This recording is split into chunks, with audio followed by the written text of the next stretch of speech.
तो भक्तों जनों, आज आप सुने महाकाल जी की व्रत कथा। 4 घंटों की यात्रा होती है। भोला राम बहुत थक जाता है और रोड के किनारे एक पेड़ के पास बैठ जाता है। भोला राम अपने साथ कुछ खाने पीने की सामान रख कर लाया था, जिसे निकाल कर वो खाने लगता। खाना खाने के बाद भोला राम को नींद आ जाती है और वो पेड़ से लिपट कर सो जाता है। उसी सड़क से 2 मुसाफिर गुजर रहे होते हैं। अचानक उनकी नज़र भोला राम पर पड़ती है। वो पेड़ से वो ढंग कर सो रहा था और उसके बगल में एक थैला और कांवर रखी होती है। यह दोनों मुसाफिर अत्यंत अपराधी थे। भोला राम का थैला चोरी करने के विचार से दोनों उसकी तरफ बढ़ने लगते हैं। भोला राम के थैले में कुछ पैसे और उसके यात्रा में उपयोग होने वाली जरूरी वस्तु रखी हुई थी। दोनों मुसाफिर जैसे ही भोला राम का थैला उठाते हैं, हाथ पाँव से कांपने लगते हैं, क्योंकि थैला उठाते ही भोला राम के सर पर ऊपर एक बहुत विशाल सांप फन फैलाए खड़ा हो जाता है। सांप को देखते ही थैला छोड़कर दोनों दुम दबाकर भाग जाते हैं। भोला राम को सोते हुए पूरी रात गुजर जाती है। उसे इस घटना की भनक तक नहीं लगती और जैसे ही वो सुबह उठ कर देखता है कि उसका थैला थोड़ा दूर पड़ा हुआ है, उसे समझ में आ जाता है कि किसी ने चोरी करने की कोशिश की है। लेकिन उसे ताज्जुब होता है कि चोर ने थैला छोड़ क्यों दिया। भोला राम तुरंत थैले में अपना सामान देखता है। उसे सभी चीज़ें ठीक ठाक मिलती है। वो अपनी नित्य क्रिया करके कांवर यात्रा पूर्ण प्रारंभ कर देता है। भोला राम को महाकाल की यात्रा में आनंद आने लगा था। भोला राम को रास्ते में कांवर ले जाते देखे कई श्रद्धालु खाने पीने की वस्तु और पैसे उसे भेंट करते हैं। भोला राम को सफ़र करते हुए 8 दिन गुजर चुके थे और अभी तक उसने आधा ही सफ़र तय किया था। रास्ते भर बारिश की बूंद भोला राम को थकन का एहसास नहीं होने दे रही थी। अभी तक तो भोला राम को सफ़र में किसी खास परेशानी का सामना नहीं करना पड़ा, लेकिन अब उलझना बढ़ने वाली थी, क्योंकि बारिश तेज होने लगी। नदी का जल विस्तार बढ़ रहा था और अभी भोला राम को रास्ते में कई नदिया का जल विस्तार बढ़ रहा था और अभी भोला राम को रास्ते में कई नदी नाले पार करना था। भोला राम में शारीरिक दुबला जरूर था, लेकिन उसके हौसला बुलंद होते हैं। महाकाल की भक्ति ने उसे ऐसा साहस दिया था कि वो अपनी कांवर यात्रा को बिना रोके आगे बढ़ता जा रहा था।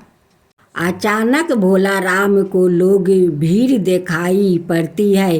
वो पास जाकर देखता है तो हैरान हो जाता है, क्योंकि नदी का पुल टूट चुका था और आगे जाने के लिए यही एक रास्ता था। और जब तक नदी का पानी सामान्य स्तर में नहीं आ जाता, तब तक यहाँ से पार करना नामुमकिन था। भोला राम कांवर लेकर सड़क पर ही बैठ जाता है और पानी नीचे उतरने का इंतजार करने लगता है।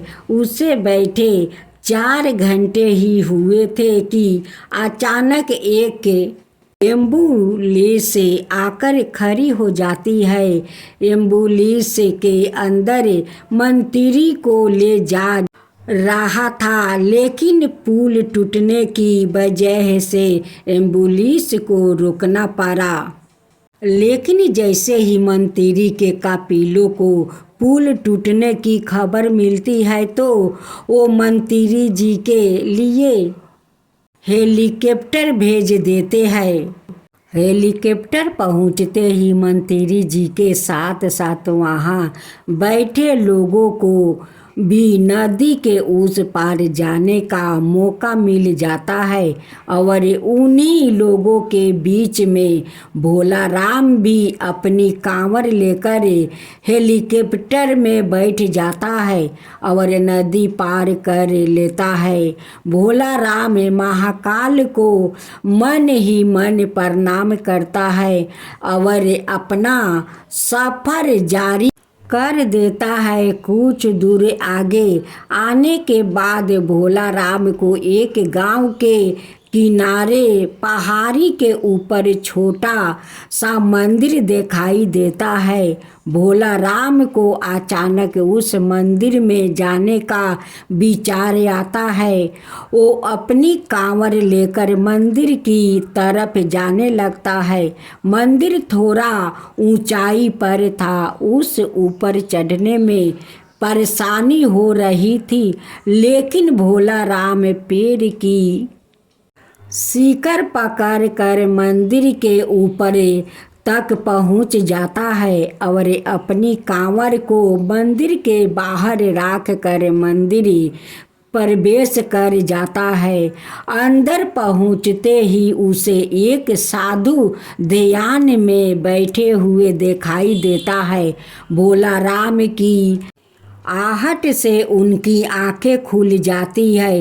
वो भोला राम को उसके नाम से बुलाते हुए कहते हैं कि भोला राम, लाओ पानी मुझे दे दो, मुझे बहुत प्यास लगी है। भोला राम को ताज्जुब होता है कि साधु यह कैसे जानते हैं कि मैं मटकी में जल लाया हूँ। भोला राम तुरंत साधु के सामने हाथ जोड़कर खड़ा हो जाता है और कहता है, बाबा आप तो अंतर्यामी प्रतीत हो रहे हैं। आप तो सब जानते हैं कि मैं कांवर के लिए पवित्र जल ले जा रहा हूँ, जिसमें अपने महाकाल को अर्पित करूँगा, और अगर मैंने यह आपको दे दिया तो मेरे पास वहाँ ले जाने के लिए कुछ भी नहीं बचेगा। और वैसे ही रास्ते में बहुत सारा जल गिर चुका है। मैं क्षमा चाहूँगा, मैं आपको जल नहीं दे सकता। और इतना कह कर भोला राम मंदिर से बाहर आ जाता है और अपना कांवर लेकर पहाड़ से नीचे उतर आता है। भोला राम कच्चे रास्ते से आगे बढ़ने लगता है। थोड़ी ही दूर उसे एक गांव दिखाई देता है और जैसे ही वो गांव के करीब पहुंचता है, वहां कुछ लोग बैठे होते हैं। सभी भोला राम को कांवर ले जाते देखे उसके पास पहुंच जाते हैं। गांव के लोग भोला राम को खाने पीने की वस्तु भेंट करने के लिए आगे बढ़ते हैं, लेकिन भोला राम उन्हें रोक देता है और कहता है, अगर आप मुझे कुछ देना ही चाहते हैं तो पीछे पहाड़ी पर एक मंदिर है, वहाँ एक साधु भूखे प्यासे बैठा है, कृपा करके उन्हें यह सब भेजवा दीजिए। गांव के लोग भोला राम को आश्चर्यचकित होकर देखने लगते हैं और कहते हैं, भैया यहाँ तो कोई पहाड़ी नहीं है, यह पूरा इलाका जंगली है और यहाँ पेड़ पौधों के अलावा आपको कुछ दिखाई नहीं देगा। जरूर आपको कोई भ्रम हुआ होगा।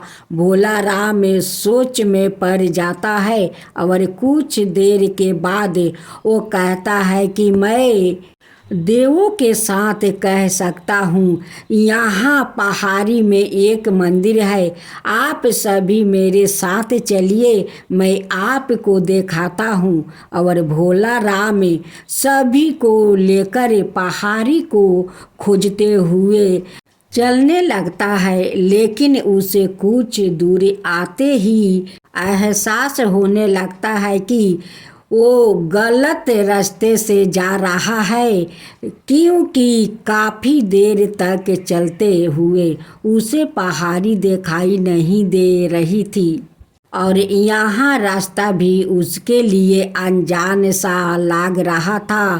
वो गांव वालों से तुरंत कहता है कि आपके गांव आने के इसके अलावा कोई और रास्ता है। गांव वाले माना कर देते हैं और भोला राम को समझाते हैं कि आप भ्रमित ना हो, यहाँ कोई मंदिर नहीं है और ना ही कोई साधु भूखा प्यासा बैठा है। आप अपनी कांवड़ यात्रा पूर्ण प्रारंभ करें, अभी आपका सफ़र लंबा है। भोला राम यही घुटने के बल बैठ जाता है और हाथ जोड़कर महाकाल का आहन करके जोर जोर से रोने लगता है और रोते हुए कहता है, महाकाल, मैं आपको पहचान नहीं पाया, कृपा मुझे दर्शन दीजिए। मैं जानता हूँ साधु के भेष में आप ही थे, मैं आपके लिए जल लाया हूँ और मैं आपको जल पिलाए बिना यहाँ से नहीं जाऊँगा। और कुछ ही देर में भोला राम के सामने से बड़े बड़े पेड़ों के पीछे अचानक पहाड़ी मंदिर नजर आने लगता है। गांवों के सभी लोग मंदिर को देखकर तंग रह जाता है। मंदिर देखते ही भोला राम कांवर लेकर दौड़ पड़ता है और दोबारा उसी मंदिर में प्रवेश कर जाता है। गांव के लोग पहाड़ी के नीचे खड़े होकर महाकाल की महिमा देख रहे होते हैं। मंदिर रहस्यमयी थी, जिसे आज से पहले किसी ने नहीं देखा था। भोला राम मंदिर के अंदर पहुंचते ही साधु के सामने अपनी कांवड़ रख देता है। साधु भोला राम से कहते हैं, मेरे मस्तक में जल ढालो।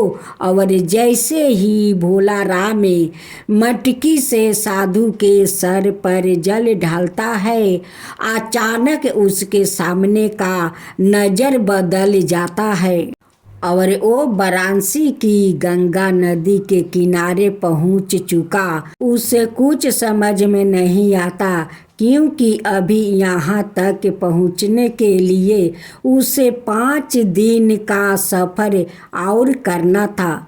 लेकिन यह सफ़र पलक झपकते ही पूरा हो चुका था। महाकाल की महिमा को वह समझ चुका था।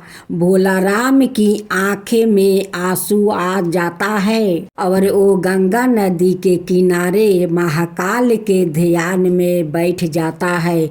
भोला राम की कांवर यात्रा सवाए महाकाल ने संपन्न किया था, जिससे भोला राम का जीवन धन हो गया।